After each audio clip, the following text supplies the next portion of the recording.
Hey, good morning, everybody. Happy Friday. I hope you have a lovely weekend prepared for yourself with a lot of things going on that are fun and relaxing and healing and self nurturing and self respecting that kind of fills your bucket. And if you don't, know that you aren't alone. There's a lot of women struggling in difficult, toxic, and narcissistic relationships where there's emotional abuse randomly when you least expect it. And if this is you, especially if you're a woman who this is a dark secret for you, maybe something that happened in your past and it still controls you, or someone in your life you've been with for 40, 50 years, and they still have the ability to push that button, or your parents. Many times when our parents get older, the abuse comes back for us to revisit because now we're their caretaker.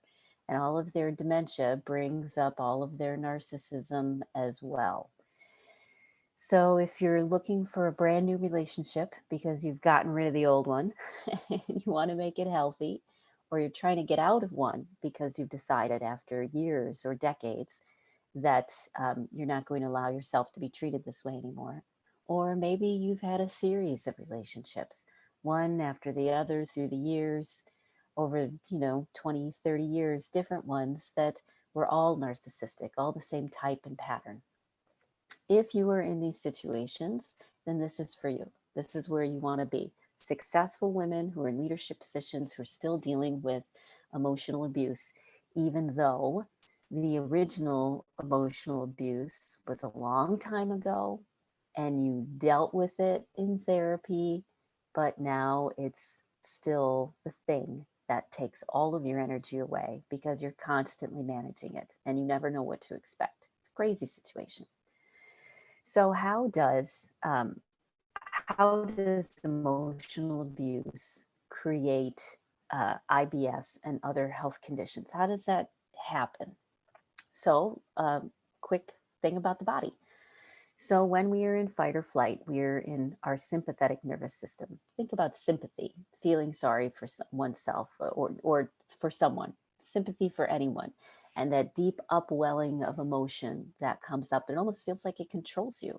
It almost feels like you have no choice. It's controlling your thoughts.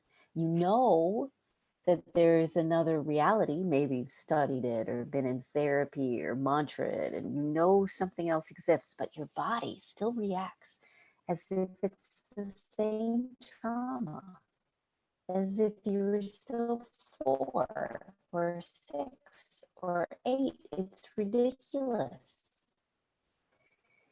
When you're in your, this is your body to go into fight or flight.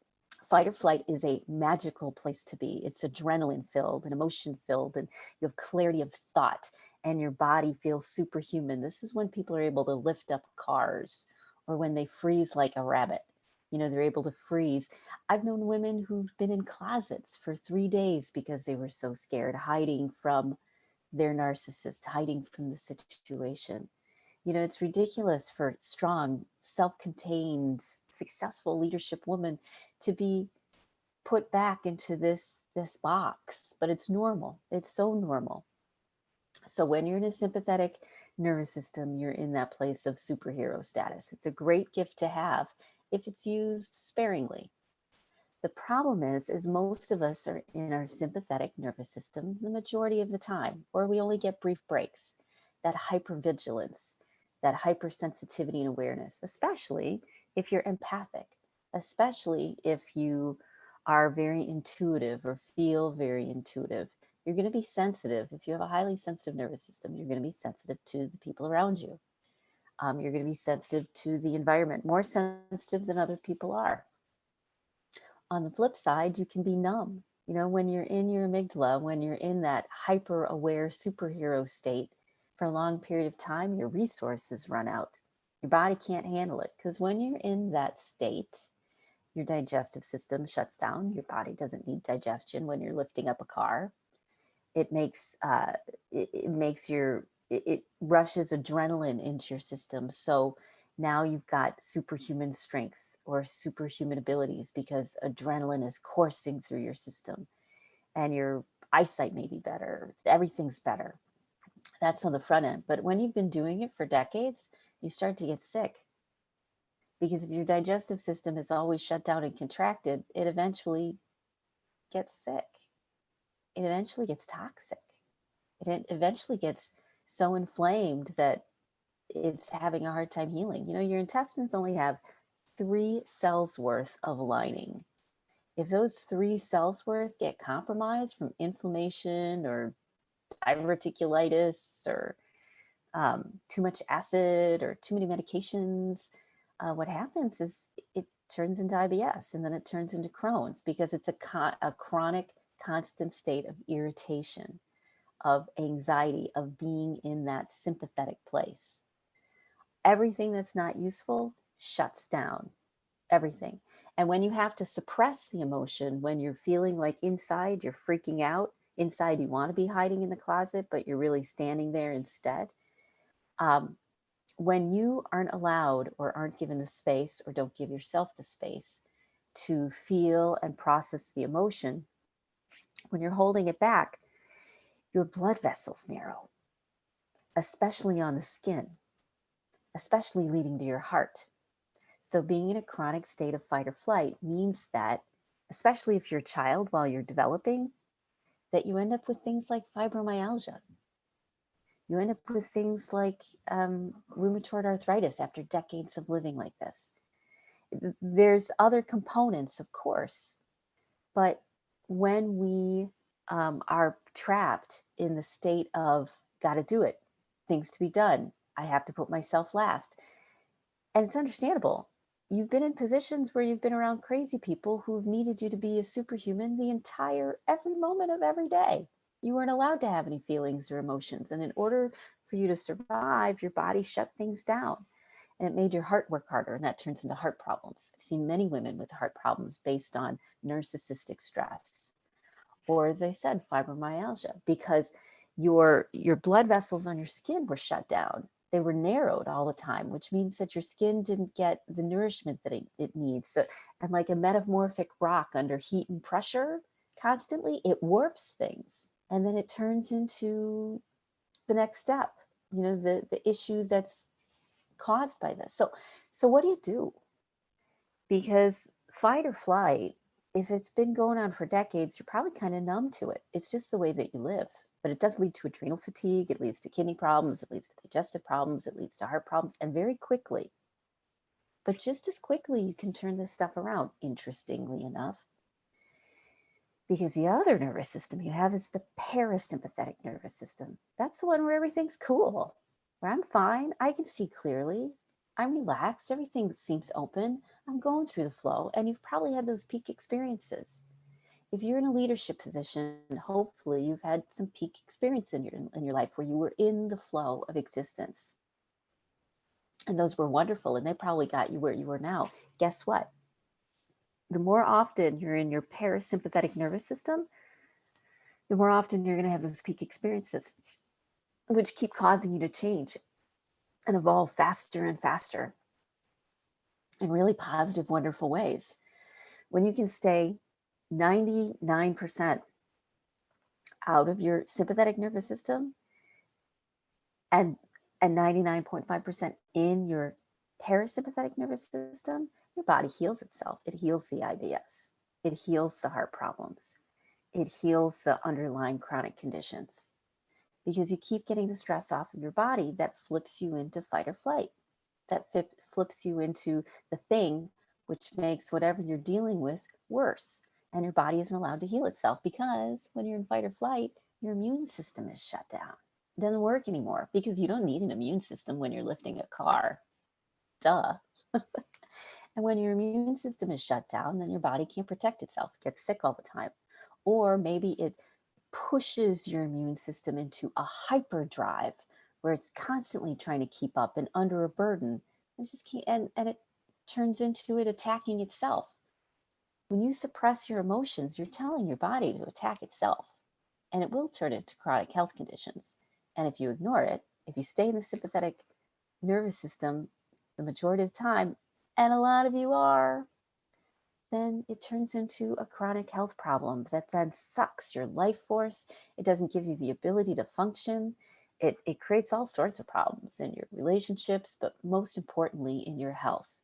And it takes a long time, although faster than you would think, for your body to heal itself from the decades of you telling it that it wasn't enough, that it would never be able to succeed, that success didn't really exist, that other people could succeed but not you. And you'll miss all of the things that are successes. You'll miss all of the things that are you living life.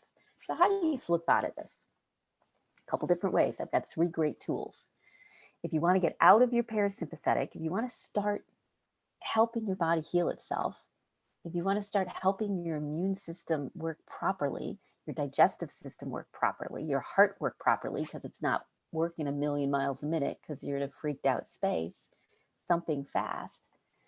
If you want all of these things to work, including the wrinkles on your face to start going away, then you need to get into your parasympathetic nervous system as often as you can. You need to be there almost all the time. And when you spend more time in that part of you, in that aspect of you, then you train yourself to hang out there. Right now, you've trained your brain and your nervous system to be freaked out all the time, to have this inner world of conflict, anger or numbness or hurt or frustration or grief that's not expressed, that it's channeled, let's say, into being successful or leading work groups or being a leader in your company or looking out for everybody else. It's channeled into really amazing, successful ways, but not in the ways which take you to another level of success, take you to another level of being able to help people. That's what this is about. So 3 tools. Whenever you feel like you are in your sympathetic nervous system, whenever you feel anxious, stressed, numb, judgmental, critical of yourself, when you've got negative thinking, when your heart starts to beat faster, when you're making yourself feel stronger in order to handle a challenging situation or a scary situation, here are the 3 tools. One is havening. So you give it a number. For all of these, give it a number first. What's the intensity on a 0 to 10 scale? Is it a 7, 8, 9? Is it a 5? Label the intensity of the experience you're having, okay?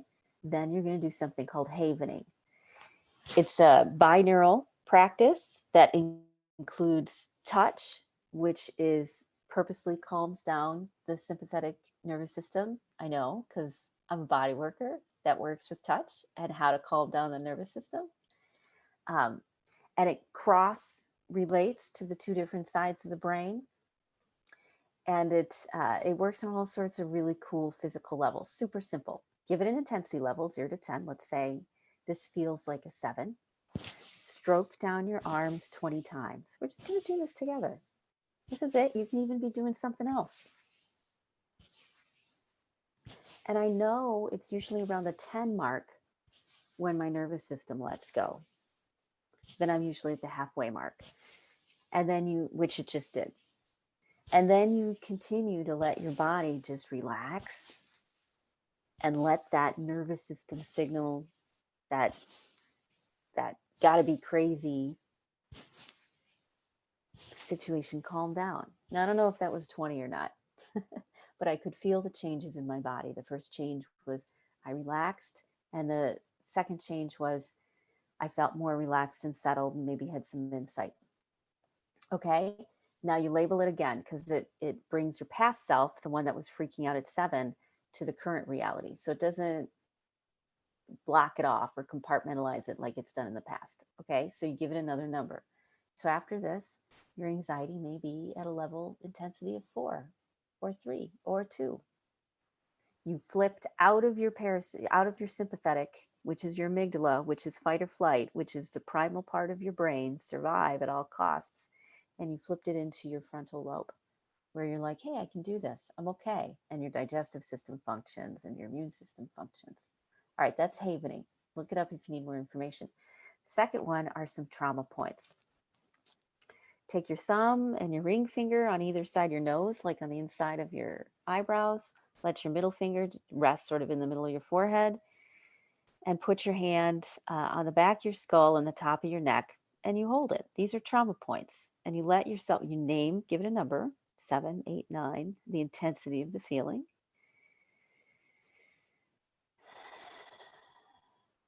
And let yourself be present with how you feel.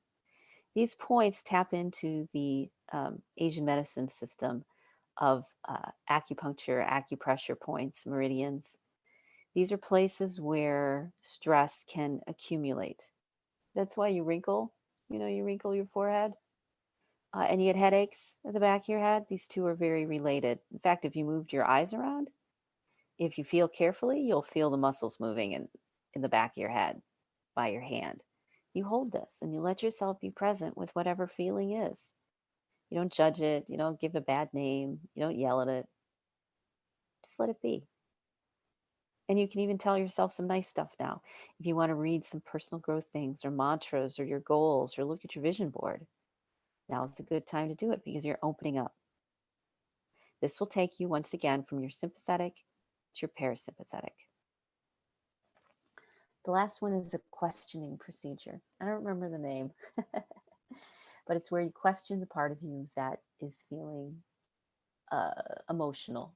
Maybe you ask yourself, who's there? And they may say anxiety. They may say my mother's voice. They may say the fact that I don't believe I can ever be successful. They may say, all sorts of things.